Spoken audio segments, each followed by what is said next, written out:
So Canyon Ranch Institute, as Dina said, and we're so grateful to Dina and Dusha for including us in this wonderful conference. Our work with OSU is with the Ohio State University College of Nursing under the leadership of Dean Bernadette Melnick. And our work with Canyon Ranch Institute, which is a nonprofit, as we mentioned, that's focused on these areas. You'll see advancing health literacy at the top, and that's a lot of what we're going to be discussing today. And now, I think I'm actually going to pass it over to Andrew, because I can. You were supposed to go like 4 or 5 more slides. That's all right. The upside of a 15-minute presentation is that you're in and out. The downside is that you have to break all the health literacy rules and speak too fast and not be as engaging and interactive and have pauses where people can actually think. So this research project basically asks this question, right? Can theater change the world in a way other than long lines on Broadway and expensive tickets? And we'll see if, in fact, we manage to do that. It is a new, innovative research methodology, but there is ultimately nothing new under the sun. This is based on a very long history of both education philosophy and theatrical interventions in communities through partnerships. And it was originally sort of developed as a model called Theater of the Oppressed by a man in Brazil named Augusto Boal, who based his theater interventions on the educational philosophy of Paulo Freire, which meant essentially literacy plus education equals empowerment for individuals and communities to change and control their world. Augusto Boal was actually doing theater work in communities in Brazil during the dictatorship, and at one point in time, he and his theater troupe were in a small community in Brazil, and they went through their process of showing the actors doing a revolution and killing the evil dictator, because politically that's what they wanted to have happen. At the end of the performance, the community members stood up and said, "This is great, we've got our guns hidden down the road, but we didn't have enough people. So now with you actors and your guns, which were fake, we can go overthrow and kill the dictator," which of course the actors had no intention of doing. So there's a lesson in there, that if you're going to do a community intervention, actually practice what you preach and be prepared for the outcomes that you want. But out of that, Augusto Boal said to himself, "I'm never going to do theater in the old-fashioned way again." And he came up with Theater of the Oppressed, which is a very engaged and an acting partnership in which the audience is actually invited onto stage to help end the narrative. The difference between our methodology and that is that there's something now called evidence-based medicine, right? So you can't just go into a community and present a narrative and say, solve it any way you want, because some things will work and some things won't. So we had to adapt that basic methodology to, well, fundamentally include science, right? And not just be sort of a feel-good theatrical intervention at the community.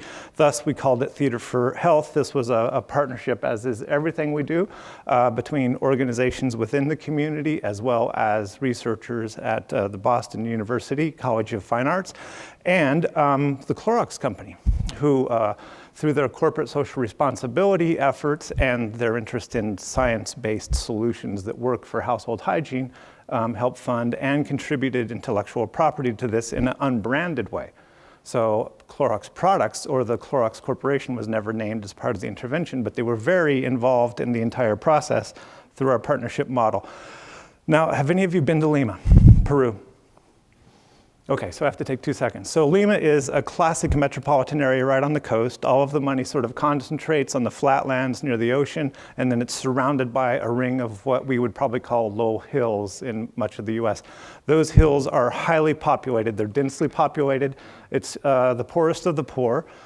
Shanty towns doesn't even begin to really describe the conditions there. There is no plumbing system. There is no water delivery system. If there's electricity, it's because somebody strung a lot of extension cords together from one central source, which means that it's not everywhere all the time because people blow the fuse and there's just not that much power. The water arrives in the community dirty to begin with, right? And unsanitary in the back of a truck, and if you have the money, you can afford to pay for it. They keep it in blue barrels like that, covered, hopefully, but not always. The main sort of system to take care of waste is a hole called a hueco that people dig outside the front of their shanties, and all waste from the household goes into that hole with the hope that it percolates down into the soil, which is pretty fine when it's dry season, but when it's wet season and rainy, that waste is distributed entirely throughout the community. as you can imagine, right? Dogs, animals, kids, adults, cars. So the sanitary conditions to begin with are among some of the most challenging in the world that I've ever worked with, and I've worked in a lot of places around the world, India, Soweto, South Africa. And we're gonna show you what this looks like through the magic of technology.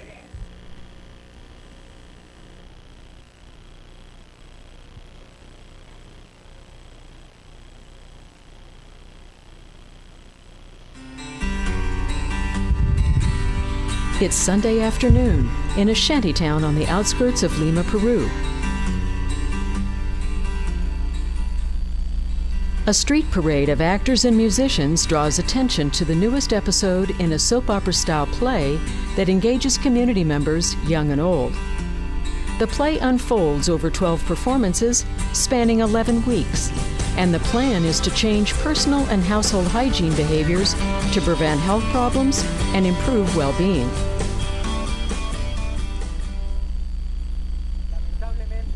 Public health physician Dr. Jose Vignoles kicks off each performance by reminding the audience what happened in the previous episode. He asks for a volunteer from the audience to demonstrate what the actors presented the previous week, which is a way to reinforce the importance of hand washing and other healthy hygiene practices to prevent disease.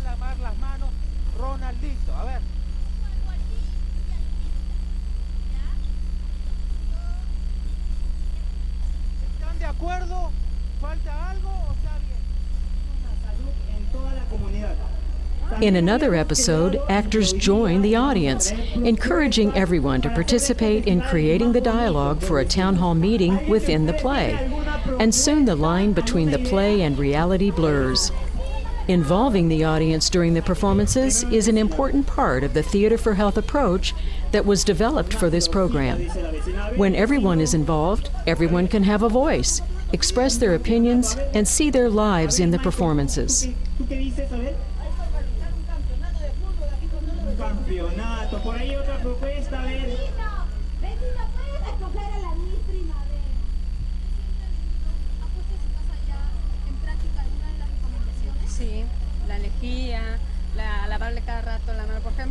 After each episode, friendly researchers interview 20 people to ask how they are applying healthier practices in their homes based on what they've learned from the play. This community feedback is used to develop the storyline for upcoming performances.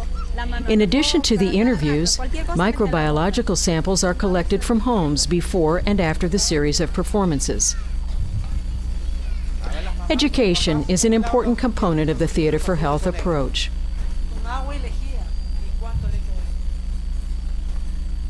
It's combined with entertainment that is grounded in the culture and reflects local issues.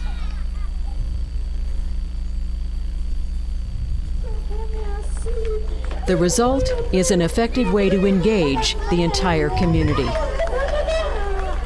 That's the Arts for Behavior Change program, developed by Canyon Ranch Institute, the Clorox Company, and Boston University College of Fine Arts.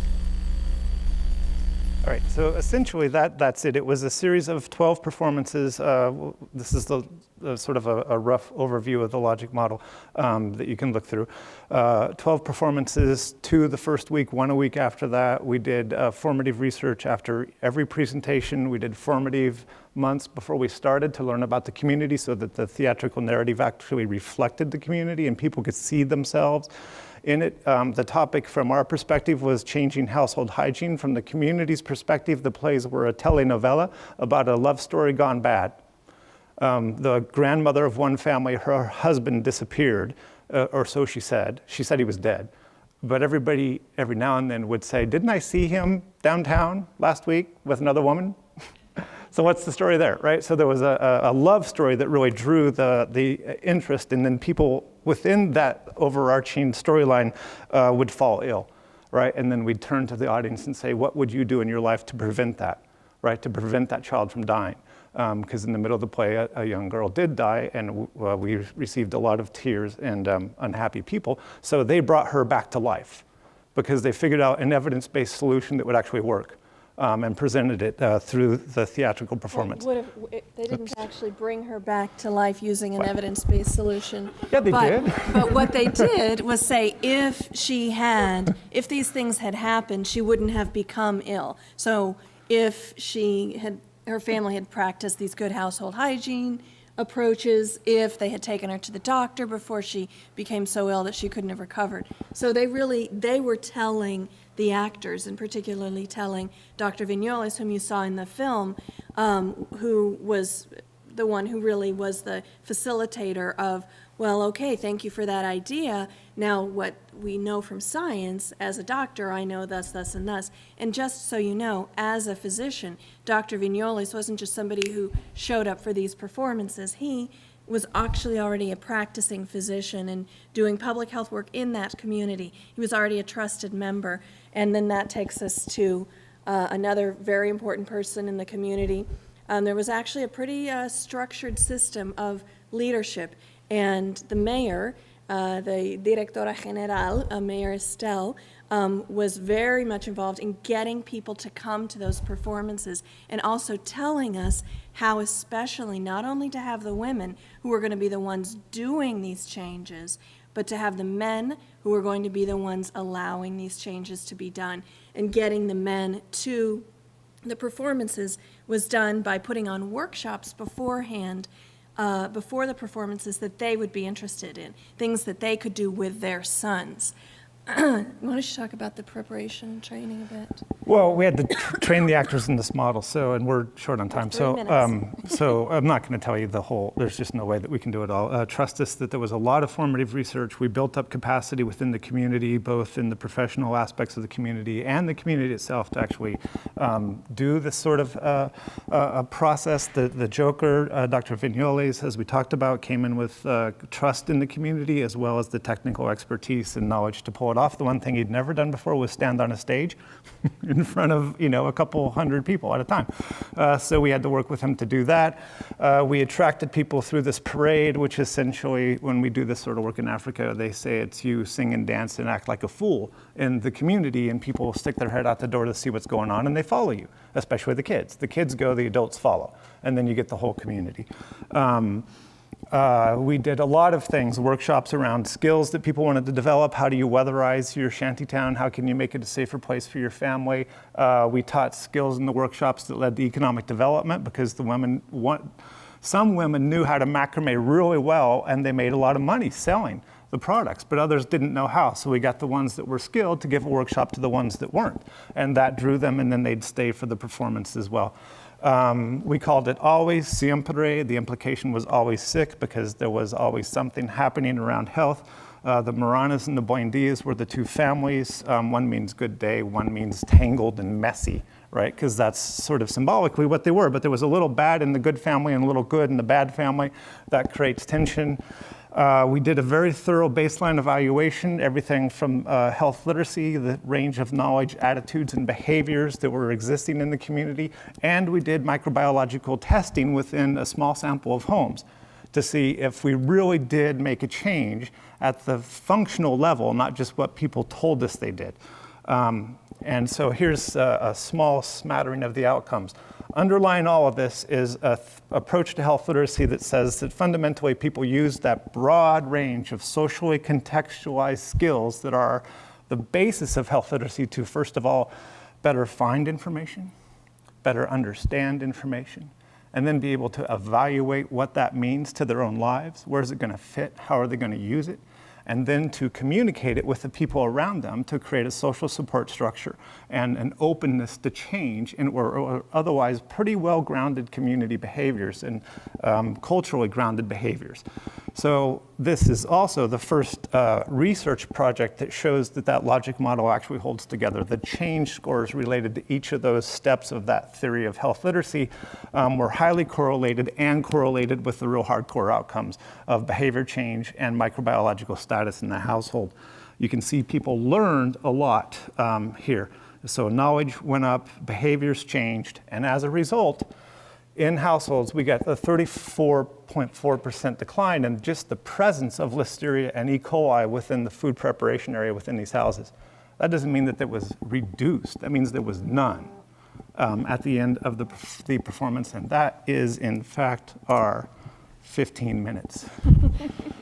So thank you very much.